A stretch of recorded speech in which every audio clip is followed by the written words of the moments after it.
அவர் வந்து யாருக்குமே சார் ஒன்றுமே இல்லாமல் போய் நின்னா கூட இப்போ செல்வமணிலாம் சொல்கிறேனே, நான் பார்த்து வாசலில் நிற்பார், கேட்டுக்கிட்டே நிற்பார்.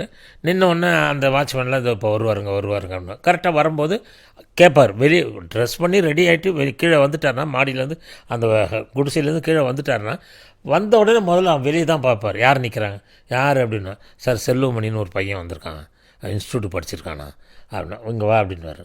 என்ன உனக்கு என்ன வேணும் அப்படின்னாரு. சார் இந்த மாதிரி ஒரு சிடி ரெடி பண்ணியிருக்கேன் கொடுத்தோன்னே, சரி நான் பார்க்குறேன், நீ ஒரு வாரம் கழிச்சு வா, அடுத்த வாரம் வா, நான் பார்த்து வைக்கிறேன். பார்ப்பார். ராவுத்தரும் இவர் வந்து சேர்ந்தே பார்ப்பார். ராவுத்தர்கிட்ட கொடுத்துருவார் உடனே. டேய் பாரு, அது யாரோ செல்லுமணின்னு ஒரு பையன் வந்து கொடுத்துருக்குறான், இன்ஸ்டியூட்டில் படிச்சிருக்கான் அவன், பாரு அது அந்த சிடி வந்து அவங்க காலேஜில் ஃபைனல் இயரில் எடுத்து கொடுத்துருக்கானா, பாடுறான்னு. அவர் பார்த்துட்டு நல்லாயிருக்கு விஜயன், அப்படியே போட்டு பார்க்குறேன் அப்படின்னு. எப்போ பார்த்தாலுமே படம் பார்த்துக்கிட்டே இருப்பார். அது ஒரு அவர்கிட்ட இருக்கிற பழக்கம். வேறு எதை பற்றியும் யோசிக்கவே மாட்டார். வந்தார்னா ஷூட்டிங் 6 மணிக்கு முடிஞ்சுதா இல்லை 9 மணிக்கு முடிஞ்சா முதல்ல ஏதாவது ஒரு படம் பார்த்துட்டு தான் தூங்குவார். யார் சிடி கொடுத்தாலும் அதை உடனே இது பண்ணார்.